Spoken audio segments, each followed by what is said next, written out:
Hello, नमस्कार, आदाब, जय हिंद। हम लोग जैसा कि आप सभी लोग जानते हैं कि एक सीरीज लेकर के चल रहे हैं, भारत में राष्ट्रवाद का उदय। और इस सीरीज में हम लोगों ने पिछले जो लेक्चर है उसमें देखा है भारत में राष्ट्रवाद के उदय के विभिन्न जो कारण हैं उनका हम लोगों ने डिस्कशन कर लिया है। आज के इस लेक्चर में हम लोग कुछ और टॉपिक्स पर डिस्कस करेंगे, जिसमें कुछ सवाल है जो आपके बोर्ड एग्जाम्स में आए हुए हैं कांग्रेस की स्थापना से संबंधित। जैसा कि आप लोगों को दिखाई पड़ रहा होगा, कांग्रेस की स्थापना से संबंधित कुछ सवाल लगातार बिहार बोर्ड का जो 10th का बोर्ड है उस बोर्ड में लगातार कुछ क्वेश्चन आते रहते हैं कांग्रेस की स्थापना से संबंधित। और इसमें लगातार आप देख रहे हैं कि 2022 में कांग्रेस की स्थापना कब हुई और कहां हुई, 2 नंबर का सवाल आया हुआ है। फिर आप देख रहे हैं कि 2023 में 2025 में 2 नंबर का सवाल है कि राष्ट्रीय कांग्रेस की स्थापना किन परिस्थितियों में हुई। फिर 2011, 2012, 2015 में 5-5 नंबर का सवाल आया हुआ है कि कांग्रेस की स्थापना कैसे हुई और इसके प्रारंभिक उद्देश्य क्या थे। इसी तरह से 2024 में पिछले 2 साल पहले सवाल आया हुआ है कि भारतीय राष्ट्रीय आंदोलन में भारतीय राष्ट्रीय कांग्रेस के योगदान की चर्चा कीजिए, 5 नंबर का सवाल है। कुल मिलाकर के हम देखें तो ये जो कांग्रेस है, इस कांग्रेस से संबंधित सवाल हमारे बोर्ड एग्जाम्स में आते रहते हैं। तो आज के लेक्चर में, आज के इस वीडियो में हम लोग इसी बात पर डिस्कस करेंगे, कांग्रेस की स्थापना किन परिस्थितियों में हुई और कांग्रेस के का उद्देश्य क्या था और किस तरह से कांग्रेस ने भारतीय राष्ट्रीय जो आंदोलन था, भारत में राष्ट्रवाद जो था, उसमें इसकी क्या भूमिका थी। तो आइए स्टार्ट करते हैं और कुछ नया सीख लेते हैं। आज का जो हमारा टॉपिक है वो है भारतीय राष्ट्रीय कांग्रेस, है ना। कांग्रेस की स्थापना, मतलब इसका मतलब था भारतीय राष्ट्रीय कांग्रेस की स्थापना। इसकी स्थापना कब हुई, क्यों हुई, किन परिस्थितियों में हुई, इसके उद्देश्य क्या थे, इसमें उन उद्देश्यों को कैसे प्राप्त किया, इसकी क्या रणनीति थी, ये सब सवाल आपको पूछता है सब्जेक्टिव। इन कुछ सवाल इससे संबंधित ऑब्जेक्टिव के भी कुछ सवाल है जो हम लोगों को जान लेना जरूरी है। तो 4-5 पॉइंट हम लोग जान लेंगे। सबसे पहले इसकी स्थापना कब हुई, तो ये हुआ है 28 दिसंबर 1885 ईस्वी को। ये डेट याद रखना है हम लोगों को। दूसरा एक पॉइंट याद रखना है कि इसकी स्थापना कहां हुई। तो इसकी स्थापना हुई है गोकुलदास तेजपाल संस्कृत महाविद्यालय, ग्वालियर टैंक में हुआ है, जो कि बंबई में था। अगर आप चाहें तो ग्वालियर टैंक भी याद रखेंगे, ये जगह है। इस ग्वालियर टैंक में एक संस्कृत महाविद्यालय था, गोकुलदास तेजपाल संस्कृत महाविद्यालय। उस महाविद्यालय के सभागार में इसकी स्थापना हुई। कहां पर हुई? बंबई में। इसके बाद एक आध पॉइंट और याद रखना है कि इसके संस्थापक कौन थे। इसके संस्थापक थे ए ओ ह्यूम। इसके संस्थापक थे ए ओ ह्यूम। यहां ध्यान ये रखना है कि ए ओ ह्यूम जो है वो भारतीय नहीं है। भारत में ए ओ ह्यूम एक रिटायर्ड आईसीएस ऑफिसर थे। ICS officer, Indian continental service. Bharat में ये आईसीएस ऑफिसर थे, जैसे आज आईएएस ऑफिसर होते हैं, उसी तरह से उस समय आईसीएस ऑफिसर हुआ करते थे। और ये बेसिकली थे स्कॉटलैंड के। कहां के थे? स्कॉटलैंड के। ठीक है। भारत में नौकरी करते हुए इनकी जो अनुभूति थी, इनका जो सहानुभूति थी, या कहें कि इनका जो रवैया थी, इनकी जो इच्छा थी कि भारत में ब्रिटिश शासन को मजबूती प्रदान किया जाए। भारत में ब्रिटिश शासन किस तरह से काम करे कि भारत में ब्रिटिश शासन की मजबूत जड़ें जो है वो मजबूत हो सके, ये इनका उद्देश्य था। ये यहां पर किस तरह से इसकी स्थापना हो पाए, इसके लिए ये प्रयासरत थे। हालांकि ये उदारवादी प्रवृत्ति के थे। जिस तरह से आयरलैंड में जिस तरह से होम रूल व्यवस्था थी अंग्रेजों के अधीन, यानी कि आयरलैंड के लोगों को वहां के स्थानीय शासन के मामले में उनको अधिकार था। हालांकि वो अंग्रेजों के शासन के अधीन थे, लेकिन इंटरनल गवर्नमेंट में वो स्वायत्त थे, वो शासन किया करते थे। इसी तरह का मिला जुला रूप वो भारत में चाहते थे कि भारतीयों को बहुत ज्यादा हो सके तो यह व्यवस्था दे दी जाए, बाकी ये भारत में अंग्रेजों के शासन को स्वीकार करें, भारत में अंग्रेजों के शासन को स्वीकार करें। ये इनकी सोच थी। इस सोच के तहत ए ओ ह्यूम ने भारत में भारतीय राष्ट्रीय कांग्रेस की स्थापना की थी। ठीक है। इनका जो मूल उद्देश्य था वो था भारत के लोगों को इस तरह से एक मंच प्रदान किया जाए जिससे कि भारत के जो लोग हैं उनको अगर ब्रिटिश शासन से किसी भी प्रकार का कोई असंतोष हो, उनसे कोई विरोध हो, उनसे कोई किसी भी तरह का शिकायत हो, तो उस शिकायत को वो एक लोकतांत्रिक ढंग से कर सके। असल में था क्या कि ए ओ ह्यूम नहीं चाहते थे कि भारत में एक बार फिर से 1857 जैसी व्यवस्था हो। असल में 1857 का जो विद्रोह हुआ था उसमें अंग्रेज बुरी तरह से हिल गए थे, डर गए थे कि भारतीयों के अंदर राष्ट्रवाद जैसी अगर भावना पनपी तो भारत से अंग्रेजों को उखाड़ करके फेंक देंगे। तो ये नहीं चाहते थे अंग्रेज, कोई भी अंग्रेज नहीं चाहता था कि भारत में 1857 जैसी कोई विप्लव की स्थिति उत्पन्न हुए। तो लगातार इन लोगों का ध्यान रहता था कि हम लोगों को ऐसा करना है कि यहाँ पर किसी तरह से विद्रोह न हो पाए। इसी सोच के तहत ए ओ ह्यूम ने कांग्रेस की स्थापना की थी। क्यों की थी? असल में यह था कि 1880 के दशक तक आते आते भारतीयों के अंदर भी काफी हद तक राजनीतिक चेतना उभर करके सामने आने शुरू हो गई थी। जो आप लोगों को जैसे हमने बताया था कि भारत में राष्ट्रवाद के उदय के कारण में पाश्चात्य शिक्षा, पश्चिमी शिक्षा का बड़ा योगदान था।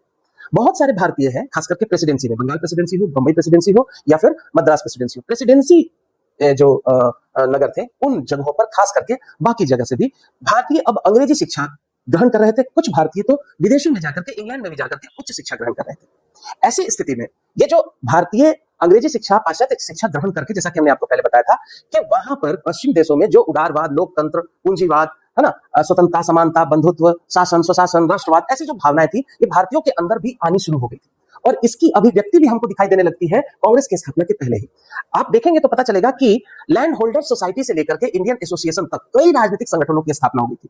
विभिन्न राजनीतिक उद्देश्यों से अलग अलग संगठनों की स्थापना हो गई थी। ऐसी स्थिति में अंग्रेजों के अंदर एक भय था, एक डर था कि ये असल में जो संगठन है इनकी स्थापना जो हुई और ये क्या काम कर रहे हैं, क्या बोल रहे हैं, क्या बात कर रहे हैं, क्या चर्चा हो रही है, ये हमको कैसे पता चलता। ऐसी स्थिति में इस सोच के तहत ए.ओ. ह्यूम ने क्या किया कि एक ऐसा संगठन बनाया जिसका जो स्वरूप होगा वो अखिल भारतीय होगा।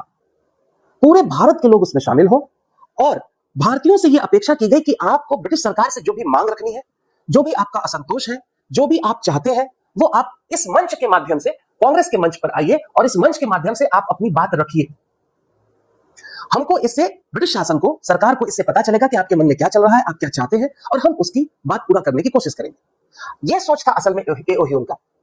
बहुत सारे इतिहासकार क्या करते हैं कि भारतीय राष्ट्रीय कांग्रेस की स्थापना के लिए ए.ओ. ह्यूम ने जो भारतीय राष्ट्रीय कांग्रेस की स्थापना ए.ओ. ह्यूम ने जो की थी उसके लिए बताते हैं कि ये तड़ित चालक के कॉन्सेप्ट पर इसकी स्थापना की थी। तड़ित चालक क्या होता है? एक तरह का यंत्र है जो किसी भी तरह का आंधी, तूफान, झंझावत को बता देता है पहले ही कि हाँ इस तरह की घटना होने वाली है। तो ये तड़ित चालक के कॉन्सेप्ट पर इसकी स्थापना की थी। ये बहुत सारे इतिहासकार इस बात को कहते हैं, है ना। कुछ इतिहासकार इसको सेफ्टी वॉल्व के तौर पर भी बताते हैं कि असल में कांग्रेस की स्थापना ए.ओ. ह्यूम ने ब्रिटिश सरकार की सेफ्टी वॉल्व के तौर पर की थी। इस कांग्रेस के माध्यम से अंग्रेजों को यह बात का पता चल जाए कि हाँ भारतीयों के मन में क्या चल रहा है और उसके हिसाब से वो निर्णय ले पाए। किसी भी कीमत पर वो 1857 को दोहराना नहीं चाहते थे, इसलिए मूल रूप से भारतीय राष्ट्रीय कांग्रेस की स्थापना हुई थी। ठीक है, तो ये जो सवाल है लगातार आपका आता रहता है कि भारतीय राष्ट्रीय कांग्रेस की स्थापना किन परिस्थितियों में हुई, इसका जवाब आपको मिल गया कि भारतीय राष्ट्रीय कांग्रेस की स्थापना किन परिस्थितियों में हुई। ठीक है, ध्यान ये रखिएगा, 2-3 सवाल और इसी से संबंधित, इसी से रिलेटेड और है। वो क्या है कि भारतीय राष्ट्रीय कांग्रेस की जो स्थापना हुई इस समय अंग्रेजों का क्या प्रतिक्रिया थी या भारतीयों की क्या प्रतिक्रिया थी। 2 प्रतिक्रियाएं आपको ध्यान में रखनी है। एक सवाल है कि ब्रिटिश सरकार की क्या प्रतिक्रिया हुई, एक सवाल। दूसरा सवाल कि भारतीयों की क्या प्रतिक्रिया हुई, जो भारतीय थे उनकी क्या प्रतिक्रिया है। तो ये एक सवाल आपका बनता है। सवाल उठता है कि भारतीय राष्ट्रीय कांग्रेस की स्थापना हुई तो इसकी क्या प्रतिक्रिया है। तो सवाल आपसे अंग्रेजों की प्रतिक्रिया भी पूछ सकता है और भारतीय की प्रतिक्रिया पूछ सकता है, दोनों हम देख लेते हैं। इसमें हम अगर देखते हैं ब्रिटिश सरकार की क्या प्रतिक्रिया है तो हमने जैसा कि आपको बताया कि ए.ओ. ह्यूम जो कि खुद एक ब्रिटिश आईएएस अफसर रिटायर्ड थे, उन्होंने उस समय के जो गवर्नर जनरल थे लॉर्ड डफरिन को इस बात के लिए तैयार किया कि वो जो भारतीय राष्ट्रीय कांग्रेस है उसके सदस्यों के प्रति और इस संगठन के प्रति उदार रुख अपनाए। उद्देश्य ये रहेगा कि भारतीयों के अंदर उपजती हुई जो मनोभावनाएं हैं उससे भारतीय जो ब्रिटिश शासक प्रशासक है वो इससे अवगत हो पाएंगे। तो शुरुआत के समय में हम देखेंगे, शुरुआती दौर में, ठीक है, प्रारंभ में हम देखेंगे कि अंग्रेजों का जो रवैया है कांग्रेस के प्रति वह सहयोगात्मक रहा है। इनका रवैया कैसा रहा? सहयोगात्मक रहा, उनके प्रति दमनकारी नीति नहीं रही। ये हमेशा से प्रयास इनका रहा कि हम कांग्रेस के साथ सहयोग करें और उनके लिए लगातार सुविधाएं भी प्रदान की जाती थी। जब भी कांग्रेस की कोई बैठक होनी है तो उसमें परमिशन दे दिया जाता था। इसके अलावा गवर्नर की तरफ से, गवर्नर जनरल की तरफ से उनको टी पार्टी दी जाती थी, उनको इन्वाइट किया जाता था। एक तरह से एक दोस्ताना माहौल बनाने का प्रयास ब्रिटिश सरकार के द्वारा प्रारंभिक वर्षों में किया गया। लेकिन जैसे ही बंगाल का विभाजन होता है लॉर्ड कर्जन के समय, तो लॉर्ड कर्जन के समय से जो ब्रिटिश सरकार है उसका रवैया भारतीयों के प्रति बदल जाता है। क्योंकि भारतीयों के अंदर जो राष्ट्रवादी भावना थी वो अब उग्र होने लगी थी। अब वो थोड़ा सा अंग्रेजों से अधिकार मांगना शुरू कर दिए थे और थोड़ा सा उग्र हो गए थे। तो इस उग्रता को दबाने के लिए जो ब्रिटिश सरकार थी उसकी बाद में जो नीति हुई वो नीति दमनकारी हो गई। वो इनको दबाने का प्रयास करने लगे। इनके नेताओं को पकड़ पकड़ के जेल में भी भेजा जाने लगा, इनको यातनाएं दी जाने लगी। इनके जो कांग्रेस के जो अधिवेशन हुआ करते थे उनको परमिशन नहीं देना, उसको व्यवधान डालना, ऐसा इनका रवैया रहा। तो अगर आपसे सवाल पूछता है ब्रिटिश सरकार की क्या प्रतिक्रिया है, तो शुरुआत में इसका जो प्रतिक्रिया था वो सहयोगात्मक था, लेकिन बाद में खास करके जो स्वदेशी आंदोलन के बाद और खास करके जब महात्मा गांधी आ जाते हैं असहयोग आंदोलन के बाद, इनका पूरा का पूरा ध्यान रहता है इनके दमनकारी नीति पर ये चले आते हैं। ठीक है, अब आते हैं दूसरी तरफ। दूसरा सवाल एक है कि भारतीयों की क्या प्रतिक्रिया हो रही है।